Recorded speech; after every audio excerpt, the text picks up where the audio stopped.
رب اشرح لی صدری ویسر لی امری واحلل عقدۃ من لسانی یفقهوا قولی صلاۃ و سلام علیک یا رسول اللہ وعلی آلک وصحبک یا حبیب اللہ۔ مشکوٰۃ شریف کا ہمارا جو درس ہے وہ 130 حدیث نمبر 130 تک مکمل ہو چکا تھا، اور یہ درس آپ لوگ جانتے ہیں کہ عشاء کی نماز کے بعد مسجد کے اندر ہوتا ہے۔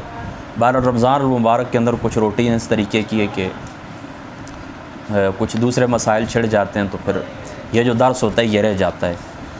تو میری کوشش یہ ہوتی ہے کہ ہمارے جو ریگولر قارئین ہیں جو مستقل طور پر سنتے ہیں ہماری گفتگو، تو پھر ناغن ہو، یعنی ہماری جو روٹین ہے، ہمارا جو معمول ہے، اس معمول کے اندر کسی قسم کا ناغہ نہ آئے۔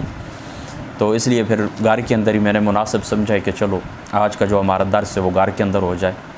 اصل مقصد کیا ہوتا ہے؟ بات پہنچانا مقصد ہوتا ہے۔ جو لوگ مسجد کے اندر بیٹھے ہوتے ہیں وہ بھی سوشل میڈیا کے ساتھ وابستہ ہیں، جس طرح وہ مسجد کے اندر سن لیتے ہیں اپنے گھر میں بھی سن سکتے ہیں، کوئی اتنی بڑی بات نہیں ہے۔ کئی دفعہ اس طرح ہوتا ہے کہ میں بعض سے پوچھتا ہوں کہ تم درس کے اندر نہیں آئے تھے، وہ کہنے لگے نہیں آئے تھے تب کیا ہوا، خیر کوئی بات نہیں، میں مصروف تھا یا میں سفر کے اندر تھا، بہرحال درس کا میں نے ایک ایک لفظ سنا ہے، ٹھیک ہے۔ تو یہ حدیث نمبر 131 ہے، حضرت ابو ہریرہ رضی اللہ تعالیٰ عنہ آپ اس حدیث پاک کے راوی ہیں۔ آپ فرماتے ہیں کہ عن النبی صلی اللہ تعالیٰ علیہ وآلہ وسلم، حضور علیہ الصلاۃ والسلام کی ذات اقدس نے ارشاد فرما، قال ان المیت یسیر الی القبر، کہ جب میت کو قبر کے اندر پہنچایا جاتا ہے، فیجلس الرجل فی قبری غیر فزع ولا مشہوب، تو وہ خوش ہوتا ہے، اس کو قبر کے اندر بٹھایا جاتا ہے اور وہ اچھی حالت میں ہوتا ہے، خوشی کی حالت میں ہوتا ہے، اس کو کوئی کسی قسم کا غم دکھ، کوئی کسی قسم کی پریشانی نہیں ہوتی۔ ثم یقال فیما کنت فیقول کنت فی الاسلام، پھر اسے پوچھا جاتا ہے کہ تو کس دین کے اوپر تھا، کس ملت کے اوپر تھا، تو وہ آگے سے جواب دیتے ہیں کہ میں ملت اسلام کے اوپر تھا۔ فیقول ما ھذا الرجل فیقول محمد الرسول اللہ صلی اللہ تعالیٰ علیہ وآلہ وسلم جاءنا بالبینات من عند اللہ فصدقناہ، یہ جو شخصیت تمہیں نظر آ رہی ہے کون ہے؟ تو وہ کہتے ہیں یہ محمد الرسول اللہ صلی اللہ تعالیٰ علیہ وآلہ وسلم، آپ کی ذات مقدس ہے، تو آپ اللہ تعالیٰ کی جانب سے بینات، روشن نشانیاں لے کر ہمارے پاس آئے تھے، تو ہم نے اس کی تصدیق کی تھی۔ فیقال لہ حل رأیت اللہ، کیا تو نے اللہ تعالیٰ کو دیکھا ہے؟ فیقول ما ینبغی لأحد ان یری اللہ، اللہ تعالیٰ کی یہ شان نہیں ہے کہ اسے دیکھا جا سکے۔ فیفرج لہ فرجۃ قبل النار، پھر اس کے لیے ایک ونڈو کھڑکی کھولی جاتی ہے نار کی جانب سے، یعنی دوزخ کی جانب سے۔ فینظر الیہ یحتم بعضھا بعضا، وہ بندہ دیکھتے تو وہ جہنم کا بعض حصہ بعض کو کھا رہا ہوتا ہے۔ فیقال لہ انظر الی ما وقاک اللہ، دیکھ یہ ٹھکانہ تھا، اس سے اللہ تعالیٰ کی ذات اقدس نے تجھے بچا دیا۔ ثم یفرج لہ فرجۃ من قبل الجنہ، پھر اس کے لیے جنت کی کھڑکی کھولی جاتی ہے۔ فینظر الی زہرتہا، پھر وہ اس کی جنت کی وہ ٹھنڈی خوشبودار ہوائیں اور جنت کے وہ جو نظارے ہوتے ہیں وہ نظارے دیکھتا ہے۔ وما فیہا، اور جو کچھ اس میں ہوتا ہے۔ فیقال لہ ھذا مقعدک علی الیقین کنت وعلیہ مت، یہ تیرا ٹھکانہ ہے، یہ کیا ہے؟ تیرا ٹھکانہ ہے اور تو یقین کے اوپر تھا، دنیا کے اندر تو نے جو زندگی گزاری ہے یقین کے اوپر گزاری ہے، یقین کے اوپر تو قائم رہا، ومت علیہ، اور اسی کے اوپر تیری وفات ہوئی ہے، اور تبعث انشاءاللہ تعالیٰ وعلیہ تبعث انشاءاللہ تعالیٰ، اور قیامت والے دن یعنی تیری جو بعثت ہوگی قیامت والے دن تجھے جو اٹھایا جائے گا تو انشاءاللہ تعالیٰ اسی یقین کے اوپر ہی تجھے اٹھایا جائے گا، یعنی یقین کے اوپر تو نے کلمہ طیبہ کے ساتھ، اللہ تعالیٰ کی توحید کے ساتھ، رسول پاک صلی اللہ تعالیٰ علیہ وآلہ وسلم آپ کی رسالت کے ساتھ، ایمان کے ساتھ تو نے زندگی گزاری، اسی ایمان کے اوپر تیرا خاتمہ ہوا ہے، اب قیامت والے دن تجھے اسی ایمان اور اسی یقین کے ساتھ اٹھایا جائے گا۔ وَيَجْلِسُ الرَّجُلُ السُّوءُ فِي قَبْرِهِ، اور جو پیڑا بندہ ہوتا ہے، گندا آدمی ہوتا ہے، بے ایمان آدمی ہوتا ہے، اس کو قبر کے اندر اٹھایا جاتا ہے، فَزِعًا مَشْغُوبًا، وہ بڑا پریشان ہوتا ہے، جس طرح مومن خوش ہوتا ہے نا یہ پریشان ہوتا ہے۔ فَيُقَالُ لَهُ فِيمَ كُنتَ فَيَقُولُ لَا أَدْرِي، اس سے پوچھا جاتا ہے تو کس ملت کے اوپر تھا؟ وہ کہتا ہے میں نہیں جانتا۔ فَيُقَالُ لَهُ مَا هَذَا الرَّجُلُ، اس شخصیت کے بارے میں تو کیا کہتا ہے؟ فَيَقُولُ سَمِعْتُ النَّاسُ يَقُولُونَ قَوْلًا فَقُلْتُ، بس لوگ جس طرح کہتے تھے میں اسی طرح کہتا ہوں، مجھے کچھ بھی نہیں پتہ۔ فیفرج لہ فرجۃ قبل الجنہ، پھر جنت کی طرف سے ایک کھڑکی کھولی جاتی ہے، اللہ اکبر، تو فینظر الی زہرتہا، وہ جنت کی خوشبوئیں دیکھتا ہے، جنت کے نظارے دیکھتا ہے، وما فیہا، جو کچھ جنت کے اندر نعمتیں وہ دیکھتا ہے۔ فیقال لہ انظر الی ما صرف اللہ عنک، دیکھ یہ تیرا ٹھکانہ تھا لیکن اللہ تعالیٰ نے تجھے اس سے پھیر دیا ہے، اللہ اکبر۔ میں پچھلی حدیث پاک کے اندر آپ کو بتا کے آ چکا ہوں کہ یہ ہوتا ہے دو رقم، مومن کے لیے تھی دوہری خوشی کی، یہ دیکھنا ایک تو آزادی جنت اللہ تعالیٰ نے عطا فرما دی، اس کی خوشی ہے، اور دوسری خوشی کیا ہے کہ اس دوزخ سے اللہ تعالیٰ نے آزادی عطا فرما دی۔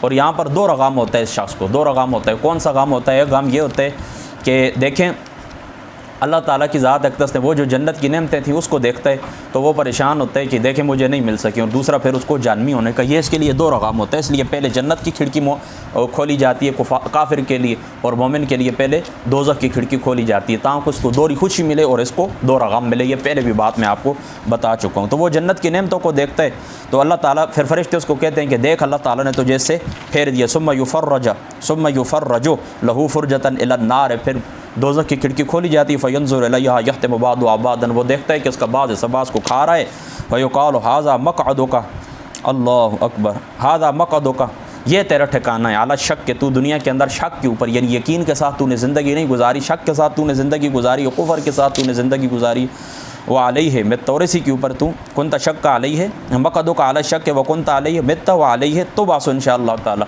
شک کے ساتھ تو نے زندگی گزاری ہے، شک کے اوپر ہی تیری موت آئی اور شک کے ساتھ ہی تجھے قیامت والے دن اٹھایا جائے گا۔ دیکھیں اس حدیث پاک کے اندر کوئی بھی مشکل بات نہیں ہے، لہٰذا آگے بڑھتے ہیں۔ آگے یہ اعتصام کتاب و سنت کا باب ہے، یعنی کتاب اور سنت کو مضبوطی سے پکڑنے کا باب۔ سراح یہ لغت کی مشہور کتاب ہے، اس کے اندر یاد رکھیں اعتصام کا جو معنی ہوتا ہے یہ پنجہ گاڑنا ہوتا ہے، کسی چیز کو مضبوطی سے تھامنا ہوتا ہے، اور کتاب اور سنت سے اعتصام کا یہ معنی ہوتا ہے کہ کتاب اور سنت کے اوپر یقین رکھنا، کتاب اور سنت کے اوپر ایمان رکھنا، اس کے حق ہونے کا عقیدہ رکھنا، اور جو کچھ اس میں آیا ہے اس کے اوپر عمل کرنا، اور کتاب اور سنت کے ساتھ تمسک کرنا، اس کے ساتھ جڑے رہنا، اور جو اس کے مخالف لوگ ہیں، اہل بدعت ہیں، اہل اہواء ہیں، اہل کفر ہیں، جتنے بھی باطل فرقے ہیں ان سے بچا رہنا، ان سے دور رہنا۔ ہاں، اللہ تعالیٰ کے راستے کے اوپر چلنا ہے، اس کے اوپر پکا رہنا ہے، اور جو شیطان کا راستہ ہے اس کی مخالفت بھی کرنی ہے، یہ بات یاد رکھنی ہے، تب جا کے ایمان مکمل ہوتا ہے۔ تو یہ بات ہے کتاب اور سنت کو مضبوطی سے تھامنے کا۔ اس کی جو پہلی فصل ہے اس کی حضرت ام المؤمنین سیدتنا عائشہ صدیقہ رضی اللہ تعالی عنہا وعلیہ السلام، آپ اس حدیث پاک کی راوی، آپ فرماتی ہیں، بسم اللہ الرحمن الرحیم، کہ قالت قال رسول اللہ صلی اللہ تعالی علیہ وآلہ وسلم، حضور علیہ الصلوۃ والسلام نے فرمایا، من احدث فی امرنا ھذا ما لیس منہ فہو رد۔ حضور علیہ الصلوۃ والسلام نے فرمایا کہ جس نے کوئی نئی بات کی ہمارے اس امر میں، جس بندے نے کوئی نئی بات پیدا کی ہمارے اس امر میں، امر سے یہاں پر کیا مراد، محدثین فرماتے ہیں کہ یہاں پر امر سے مراد ہے دین، یعنی دین کے اندر کسی بھی شخص نے کوئی بات نئی نکالی، ما لیس منہ، جو اس دین میں سے نہ ہو، جو اس دین میں سے نہ ہو، یہ الفاظ قابل غور ہے، ما لیس منہ، جو اس دین میں سے نہ ہو۔ ایک ہوتا ہے احداث فی الدین اور ایک ہوتا ہے احداث للدین۔ احداث فی الدین حرام ہے اور احداث للدین درست ہے، ٹھیک ہے۔ یہ بات آگے جا کے بدعت کی ابھی میں تعریف کرتا ہوں، آپ کو سمجھاتا ہوں۔ تو من احدث فی امرنا، جس نے ہمارے اس دین میں کوئی نئی بات نکالی، ایسی بات ھذا ما لیس منہ، جو اس میں نہیں ہے، اس دین میں نہیں ہے، اس دین کے اندر نہیں ہے، فہو رد، یہ وہ کیا ہوگی، وہ بات رد ہے، اس بات کو رد کیا جائے گا، اس بات کو پکڑا نہیں جائے گا، اس بات کو پھینکا جائے گا، اس بات کو دیوار کے اوپر مار دیا جائے گا۔ اور یہ جو روایت ہے یہ متفق علیہ روایت ہے، یعنی بخاری اور مسلم دونوں کے اندر یہ روایت موجود ہے، اور یہ مشکات شریف کی حدیث نمبر 132 ہے۔ راویہ کون ہے، ام المؤمنین سیدتنا عائشہ صدیقہ رضی اللہ تعالی عنہا وعلیہ السلام۔ اب دیکھیں اس بات کے اوپر آپ نے غور کرنا ہے، آج بڑے اس زمانے کے اندر بڑے بدعت کے نعرے لگتے ہیں، ایک خاص فرقہ اس کا کام یار نئی چیز کو وہ بدعت کہتا ہے۔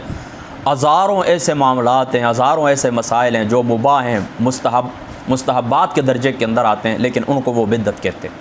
یاد رکھیں، سادی سی بات میں آپ کو بتاتا ہوں، بدعت کی تعریف یہ ہے، یعنی آپ سے کوئی پوچھے نا کہ بدعت کس کو کہتے ہیں، تو بدعت کی یاد رکھیں تعریف یہ ہے کہ ہر وہ نیا کام جو حضور نبی پاک صلی اللہ تعالی علیہ وآلہ وسلم کے زمانے کے بعد شروع ہوا وہ بدعت ہے۔ پھر سن لیں، ہر وہ کام جو حضور علیہ الصلوۃ والسلام کے زمانے کے بعد نیا کام شروع ہوا وہ بدعت ہے۔ لیکن اب مطلقاً بدعت کو آپ رد نہیں کر سکتے، مطلقاً بدعت کو آپ حرام نہیں کہہ سکتے۔ اب میں آپ کو سمجھاتا ہوں، غور کرنا، ہر وہ کام جو حضور نبی پاک صلی اللہ تعالی علیہ وآلہ وسلم کے زمانے کے بعد شروع ہوا، نیا کام حضور کے زمانے کے بعد شروع ہوا وہ بدعت ہے۔ اب دیکھنا یہ ہے کہ وہ نیا کام شریعت کے کن قوانین کے تحت آتا ہے۔ اگر وہ شریعت کے قوانین حرام کے تحت آتا ہے تو وہ بدعت حرام ہے، اگر وہ شریعت کے قوانین مکروہ کے تحت آتا ہے تو وہ بدعت مکروہ ہے، اگر وہ شریعت کے قوانین مباح کے تحت آتا ہے تو وہ بدعت مباح ہے، اگر وہ قوانین شریعت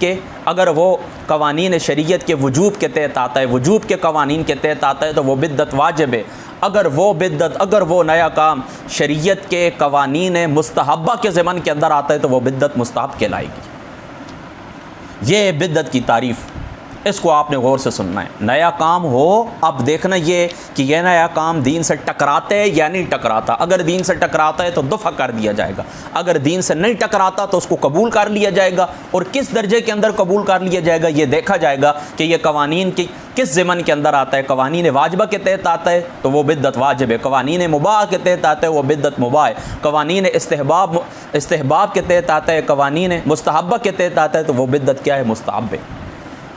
اب آپ سمجھ گئے نا، یہ بدعت کی تعریف ہے۔ اس بدعت کی آپ اس تعریف کو یاد رکھیں، انشاءاللہ تعالیٰ کوئی شخص کبھی بھی، میں آپ کو گارنٹی دیتا ہوں کہ وہ آپ کو دھوکہ نہیں دے سکے گا، ٹھیک ہے نا؟ تو یہ کوئی مشکل بات نہیں ہے۔ آگے انشاءاللہ تعالیٰ یہ میرے سامنے چونکہ پڑھی ہوئی اشہۃ اللمحات محدث دہلوی صاحب رحمۃ اللہ تعالیٰ علیہ آپ کی شرح، تو اگلی حدیث بات کے اندر آپ نے بھی بدعت کی جو تعریف کی ہے وہ میں پوری پڑھ کے انشاءاللہ تعالیٰ آپ کو سناتا ہوں، اور میں کہتا ہوں کہ انشاءاللہ تعالیٰ کوئی بات بھی وہ کیا کہتے ہیں کہ انشاءاللہ تعالیٰ اس باب کے اندر ہم تشنا آپ کو نہیں چھوڑیں گے، غور کرنا ہے آپ نے اس بات کے اوپر۔ آگے دیکھیں حدیث نمبر 133 ہے، ان جابر قال قال رسول اللہ صلی اللہ تعالیٰ علیہ وآلہ وسلم، حضور نبی پاک صلی اللہ تعالیٰ علیہ وآلہ وسلم نے فرمایا اما بعد فإن خیر الحدیث کتاب اللہ وخیر الہدی ہدی محمد صلی اللہ تعالیٰ علیہ وآلہ وسلم۔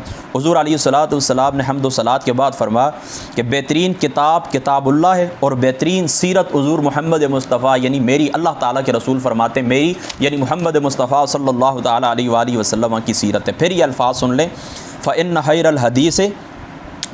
الحدیث کتاب اللہ وخیر الہدی ہدی محمد صلی اللہ تعالیٰ علیہ وآلہ وسلم وشر الامور محدثاتها، اور بدترین امور وہ ہیں جو دین میں اپنی طرف سے نئے نکالے جائیں۔ برے امور کون سے ہیں؟ جو دین کے اندر اپنی طرف سے نئے نکالے جائیں۔ وکل بدعۃ ضلالہ، اور ہر بدعت کیا ہے؟ ضلالت ہے، ہر بدعت کیا ہے؟ گمراہی ہے۔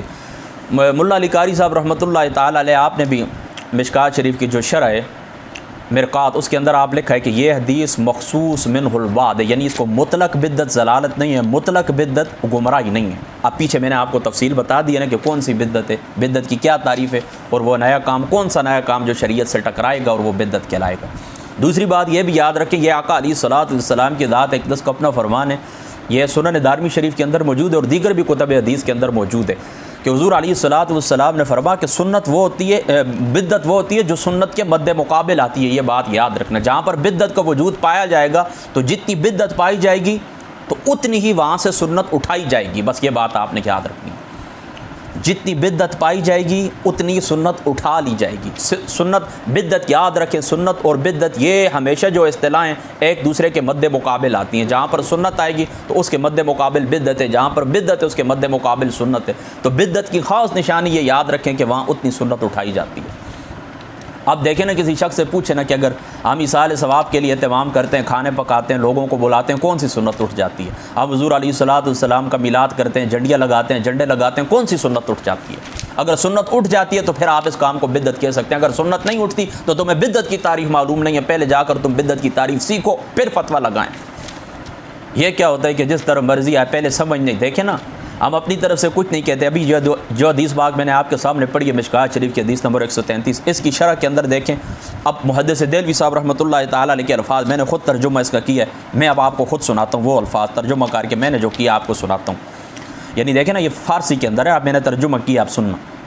معلوم ہونا چاہیے کہ جو کچھ نبی پاک صلی اللہ تعالیٰ علیہ وآلہ وسلم کے بعد نکلا اور ظاہر جو کچھ حضور علیہ الصلوۃ والسلام کے زمانے کے بعد نکلا ظاہر ہوا وہ بدعت کہلاتا ہے۔ پھر اس میں سے جو کچھ اصول کے موافق اور قواعد سنت کے مطابق ہو اور کتاب سنت کے اوپر قیاس کیا گیا ہو وہ بدعت حسنہ کہلاتا ہے، اور جو ان اصول اور قواعد کے خلاف ہو وہ بدعت ضلالت کہلاتا ہے۔ اور کل بدعت ضلالہ کا جو کلیہ ہے اس دوسری قسم کے ساتھ خاص ہے، اس دوسری قسم کے ساتھ۔ دوسری قسم میں نے کون سی آپ کو بتائی کہ جو کتاب اور سنت کے خلاف ہو، کتاب اور سنت سے ٹکرائے، یہ پہلے میں تعریف کے اندر آپ کو بتا چکا ہوں۔ اور جو بدعات حسنہ ہیں ان میں سے بعض کا اختیار کرنا واجب اور ضروری ہے، جیسے علم نحو کا سیکھنا، تاکہ اس کے ذریعے سے احادیث کے معنی کی پہچان ہو سکے۔ اس طرح کتاب اور سنت کے غرائب اور مشکل مقامات کا حفظ اور ذہن نشین کرنا، اور دوسری بہت سی چیزیں اور علوم جن پر دین و ملت کی حفاظت موقوف ہے۔ یہ بدعت کیا ہے؟ یہ بدعت واجبہ، ان کے اوپر عمل کرنا واجب ہے۔ اور کچھ بدعت حسنہ اور مستحسن ہیں، یعنی وہ بھی بدعتی ہیں لیکن مستحسن ہیں، اچھی بدعتیں۔ کون کون سی؟ سرائیں بنانا، مدرسے بنانا، اللہ اکبر۔ یہ جو راستوں کے اندر آپ کو سرائیں نظر آتی ہیں نا، مختلف سبیلیں بنائی جاتی ہیں، پانی کی سبیلیں بنائی جاتی ہیں، مسافرخانے بنائے جاتے ہیں لوگوں کے پانی پینے کے لیے، کھانے کے لیے، وہ رات کو آرام کرنے کے لیے، یہ سرائیں جو ہوتی ہیں یہ، اور دینی مدارس ان کا کیا کہتے ہیں؟ یہ بنانا کیا ہے؟ بدعت ہے۔ اور بدعت کون سی بدعت؟ بدعت حسنہ ہے، کیونکہ اس کی اصل نکلتی ہے نا حضور علیہ الصلوۃ والسلام کے جو زمانے مبارک کے اندر اصحاب صفہ تھے، وہ بیٹھتے تھے، سیکھتے تھے، باقی بھی اس قسم کی جو مجلسیں ہوتی ہیں ان کی اصل وہاں سے جا کے نکلتی ہے۔ تو چونکہ صراحتاً تو حکم نہیں ہے کہ خصوصی طور پر علم صرف کے لیے، نحو کے لیے حضور علیہ الصلوۃ والسلام کے مبارک زمانے کے اندر اس طرح بخاری شریف کا اور یہ سارے نصاب مقرر کر کے پھر مدرسے بنائے جائیں، پھر 8 سال کا کورس ترتیب دیا جائے، پھر الگ الگ ٹیچر مقرر کیے جائیں، چھٹی کے دن رکھے جائیں، اسی طریقے سے تعطیلات جو ہوتی ہیں مختلف موسم کے اندر، شعبان پاک کے اندر، رجب پاک کے اندر امتحانات، یہ جتنے بھی سارا کچھ ہے ان کی ظاہری سی بات ہے کہ صراحتاً تو اس کا ثبوت نہیں ہے، لیکن چونکہ شریعت کے اندر ان کی اصل موجود ہے، لہٰذا یہ بدعت ہیں۔ لیکن بدعت کون سی بدعت ہے؟ بدعت حسنہ ہے، بدعت مستحسنہ ہیں۔ اللہ اکبر۔ تو محدث دہلوی صاحب رحمۃ اللہ تعالیٰ علیہ آپ نے سراؤں کا بنانا اور مدرسوں کو بنانا، ان کو بدعات، کون سی بدعات؟ بدعات مستحسن، اچھی بدعت کے اندر ان کا شمار کیا ہے۔ اور کہتے ہیں کہ بعض بدعات مکروہ ہیں، بعض بدعات مکروہ ہیں، جیسا کہ مسجدوں اور قرآن مجید کی جلدوں اور غلافوں وغیرہ کی ذبائش اور آرائش کرنا۔ دیکھیں اس کو محدث دہلوی رحمۃ اللہ تعالیٰ، بعض علماء کا یہ قول ہے کہ یہ مسجدوں کی جو زیب و زینت کی جاتی ہے، قرآن پاک کو یہ خوبصورت رنگ کے غلاف چڑھائے جاتے ہیں وغیرہ وغیرہ، ان کو بعض علماء نے مکروہ قرار دیا ہے، لیکن اکثریت نے مکروہ قرار نہیں دیا، کیونکہ دیکھیں زمانے کے آپ تقاضا یہ ہے نا کہ ہمارے گھر خوبصورت ہوں، بڑے خوبصورت بیڈ روم ہوں ہمارے، اور اللہ تعالیٰ کا جو گھر ہے وہ خوبصورت نہ ہو۔ تو یہ زمانے کے تقاضے کے مطابق بعض مطہرین علماء کا یہ قول ضرور ہے، اس میں کوئی شک شبے کی گنجائش نہیں، لیکن اب اس زمانے کے اندر اس قول کو نہیں لیا جائے گا، بلکہ یہ جو بدعات ہیں یعنی اس کو ہے تو بدعت مسجد کے اندر یہ وہ کیا کہتے ہیں کہ بڑی خوبصورت وہ چھوٹے چھوٹے وہ شیشے بنے تھے، ان کا نام ابھی میرے ذہن میں تھا، ابھی ایک دم سکپ ہو گئے، بڑے زبردست وہ ان کو کہتے ہیں شیشے وغیرہ کا کام ہوتا ہے نا، وہ بڑا مزے کا ان کو اصطلاح میں، مستریوں کی اصطلاح میں کہتے ہیں، وہ کشیدہ کاری تو کپڑوں کی ہوتی ہے۔ چلو بہرحال یہ خوبصورت آپ دیکھتے ہیں نا مسجدوں کے اندر مختلف شیشے لگے ہوتے ہیں، مختلف قسم کے دیواروں کے اوپر بڑے خوبصورت نقش و نگار بنے ہوتے ہیں، تو ان کے بعض علماء نے مکروہ کہا ہے، لیکن یاد رکھیں کہ اس زمانے کے اندر مکروہ ہونے کے اوپر فتویٰ نہیں ہے، بلکہ ان کو جائز قرار دیا جائے گا، ان کو مستحسن قرار دیا جائے گا، کیونکہ پھر اس طرح اللہ تعالیٰ کے گھر کی توہین ہوتی ہے نا کہ ہم اپنی بلڈنگیں پکی بنا لیں اور اللہ تعالیٰ کے جو گھر ہیں کچے اور وغیرہ وہ خوبصورتی کو ان کو چھوڑ دیا جائے۔ بہرحال محدث دہلوی صاحب رحمۃ اللہ تعالیٰ علیہ آپ نے اشہۃ اللمعات کے اندر اس مقام کے اوپر بعض علماء کا یہ قول نقل کیا کہ بعض علماء نے مسجدوں کے اندر یہ خوبصورت ٹائلیں وغیرہ لگانا، چپس لگانا اور ان کو خوبصورت کرنا اور قرآن پاک کو رنگ برنگے غلاف چڑھانا، ان کو مکروہ قرار دیا، بدعت مکروہ کے اندر ان کا شمار کیا ہے۔ اور بعض بدعات کہتے ہیں کہ مباح ہیں، جیسے کھانے پینے کی لذیذ چیزیں، خوبصورت لباس پہننا وغیرہ وغیرہ، ٹھیک ہے، بشرطے کہ یہ چیزیں حلال سے ہوں، یعنی دیکھیں نا آپ کے پاس حلال کا پیسہ ہے نا، اعلیٰ قسم کے لباس پہننا، اسی طریقے سے اعلیٰ قسم کے 100 قسم کے کھانے کھانا، یہ چیزیں مباح ہیں، یہ چیزیں کیا ہیں؟ مباح ہیں، تو ان کو بدعت مباح کے اندر شمار کیے گئے۔ تو دیکھیں نا محدث دہلوی صاحب رحمۃ اللہ تعالیٰ علیہ آپ نے بدعت کی تقسیم کی ہے کہ نہیں کی ہے؟ کیا ہر وہ نیا کام جو رسول اللہ کے زمانے کے بعد شروع ہو کیا اس کو انہوں نے بدعت قرار دیا اور ضلالت قرار دی ہے، جس طرح بعض لوگوں کا یہ وتیرہ بن گیا ہے؟ تو محدث دہلوی صاحب رحمۃ اللہ تعالیٰ میں آپ کو کہتا ہوں، چلو میں نے تو ٹوٹے پھوٹے الفاظ کے اندر آپ کو تعریف کر کے سنائیے نا، آپ مشکات شریف کھولیں، اشہۃ اللمعات لے کے آئیں، فارسی کی جو ان کی اصل کتاب ہے حدیث نمبر 133، اس کی شرح دیکھیں کہ محدث دہلوی صاحب رحمۃ اللہ تعالیٰ علیہ آپ نے بدعت کی کیا تعریف کی ہے۔ اللہ اکبر، ٹھیک ہے نا، یہاں پر کوئی بات مشکل تو نہیں رہ گئی۔ بہرحال رہی کوئی بات آپ کو نہ سمجھ آئی، آپ سارے میرے دوست احباب جتنے بھی سننے والے، آپ مجھ سے رابطہ کریں انشاءاللہ تعالیٰ، پھر میں اس کو اور مزید تفصیل سے بیان کر دوں گا۔ آگے آتی ہے حدیث نمبر 134، حضرت ابن عباس رضی اللہ تعالیٰ عنہ آپ فرماتے ہیں، قال رسول اللہ صلی اللہ تعالیٰ علیہ وآلہ وسلم، ابغض الناس الی اللہ ثلاث، اللہ تعالیٰ کے نزدیک 3 بندے جو اللہ تعالیٰ کو ناپسند ہیں، ملحد فی الحرم ہے، جو حرم شریف کے اندر الحاد پیدا کرتا ہے۔ الحاد کا لغوی معنی ہوتا ہے نا موڑنا، الحاد کا لغوی معنی کیا ہوتا ہے؟ مڑنا، کسی جانب مڑنا اور کسی جانب پھرنا، اور شرع کے اندر کہتے ہیں کہ جو بندہ اسلام سے پھر جائے اس کو ملحد کہتے ہیں۔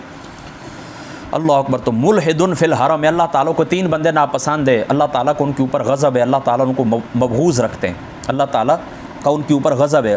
ملحد فی الحرم میں جو حرم کے اندر الحاد پھیلاتا ہے، حرم کے اندر جو الحاد پھیلاتا ہے۔ اللہ اکبر۔ حرم کے اندر الحاد پھیلانا کیا ہوتا ہے؟ یعنی ان امور کا ارتکاب کیا جائے جو اللہ تعالیٰ نے منع کیے ہیں۔ اب حرم پاک کے اندر کسی کو قتل کرنا، لڑائی کرنا، وہاں پر حدود قائم کرنا، وہاں پر شکار کھیلنا، یہ کیا ہے؟ یہ ساری چیزیں منع ہیں۔ اور یہ بھی یاد رکھنے کہ مطلقاً گناہ کا ارتکاب جو ہے نا یہ منع ہے، کس کے اندر؟ حرم پاک کے اندر۔ تو جو بندہ وہاں پر کسی قسم کا بھی گناہ کرتا ہے نا، تو وہ اللہ تعالیٰ کے حرم کی جو حدود ہے، جو عزت ہے، اللہ تعالیٰ کے حرم شریف کی جو عزت ہے، تو اس کے اندر وہ گویا کہ الحاد پھیلانے والا ہے۔ حضرت ابن عباس رضی اللہ تعالیٰ عنہ، آپ کا مذہب یہ یاد رکھنا کہ مطلقاً کسی قسم کا جو گناہ کرتا ہے حرم پاک کے اندر تو وہ ملحد فی الحرم ہے، حرم کے اندر وہ الحاد پھیلانے والا ہے۔